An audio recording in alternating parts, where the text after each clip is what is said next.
Hi అండి, ఏం చేస్తున్నారు మీరందరూ?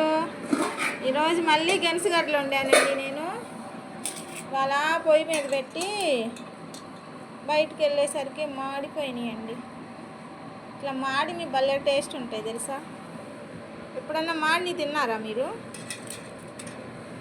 ఇట్లా మాడిని భలే టేస్ట్ ఉంటాయి. ఒకసారి మాడిని తిని ట్రై చేసి చూడండి ఎలా ఉంటాయో. కేజీ అయితే 30 అంట, 2 కేజీలు అయితే 50 అంట. అందుకని 2 కేజీలు తీసుకున్నాం గెనుసుగడ్డలు. మా వీడియో నాకు లైక్ చేయండి, షేర్ చేయండి, సబ్స్క్రైబ్ చేసుకోండి ప్లీజ్ అండి. మా వీడియోకి ఒక లైక్ చేయండి. చూస్తున్నారు కానీ ఎవ్వరు లైక్ చేయట్లేదు. బాయ్.